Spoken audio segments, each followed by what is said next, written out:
આજે આપણે વાત કરીશું બિન સચિવાલયના આઈએમપી ક્વેશ્ચન્સ વિશે. અગાઉ પણ મેં 2 વિડીયો મૂકેલા છે આ બિન સચિવાલયના આઈએમપી ક્વેશ્ચન્સ વિશે.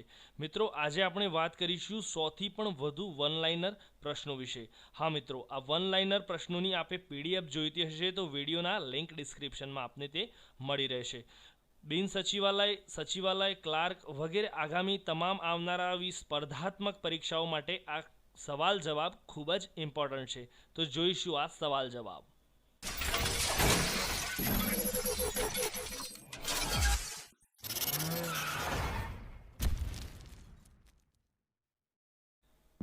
ગુજરાતની મોટા ભાગની આદિવાસી જાતની વસ્તી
ભારતમાં નેશનલ ડિઝાસ્ટર મેનેજમેન્ટ ઓથોરિટી એન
મુકદ્દમો લડનાર મુખ્ય વકીલ કોણ છે?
જમીનમાં ફરજિયાતપણે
સમયે રાજ્ય વહીવટમાં આવક ખાતા કે નાણાં વિભાગને શું કહેવાતું?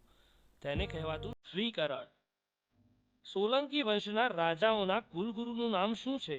ગંડશ્રી ભાવ બૃહસ્પતિ. કલ્પસૂત્ર અને કલ્કાચાર્ય કથામાં ચિત્રો કયા જોવા મળે છે? તો જૈન લઘુચિત્રો જોવા મળે છે. નાટ્ય સ્વરૂપ સામાજિક પ્રશ્નોને વ્યંગાત્મક રૂપે રજૂ કરનાર ભવાઈ છે. માનવીની ભવાઈના લેખક પન્નાલાલ પટેલ છે, જ્યારે મિથ્યાભિમાનના લેખક કોણ છે? તો તે છે દલપતરાવ.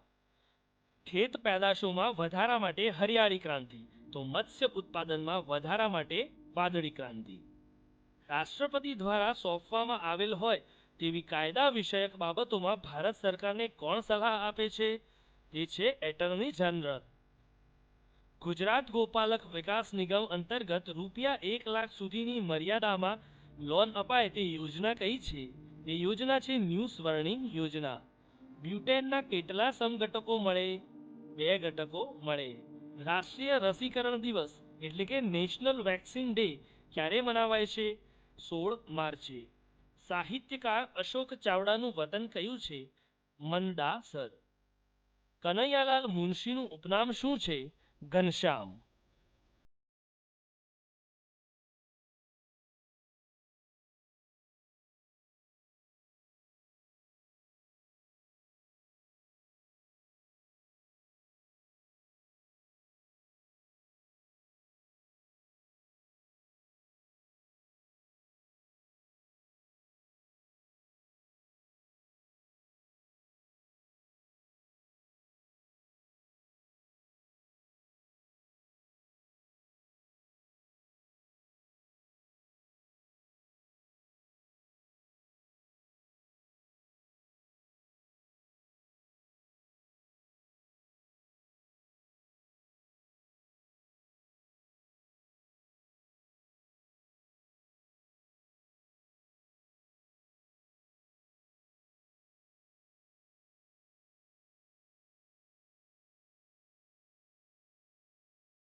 પ્રથમ વર્ષે એકવાર મળવાપાત્ર શોધન પુસ્તક સહાય કેટલી છે?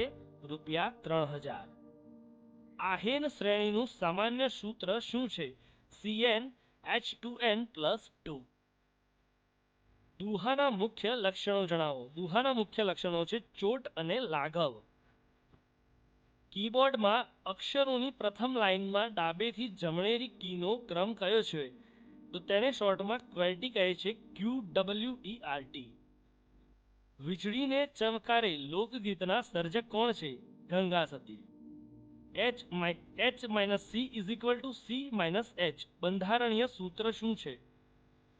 H-C C બંધારણીય સૂત્ર શું છે?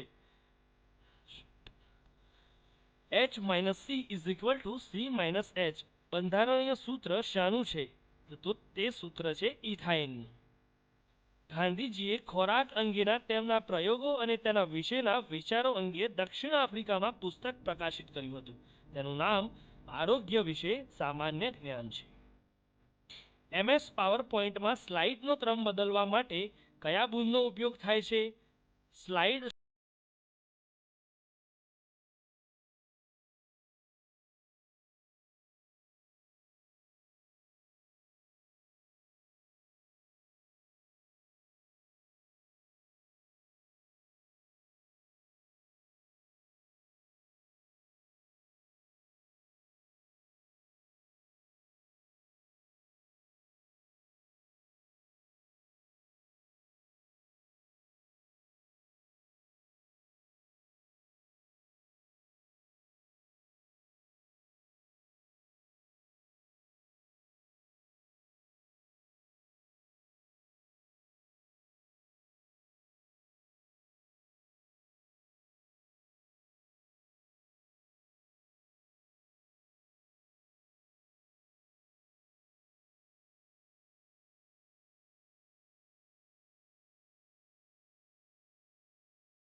તો તે પ્રશ્ન નિર્ણય માટે કોને મોકલવાનો હોય છે?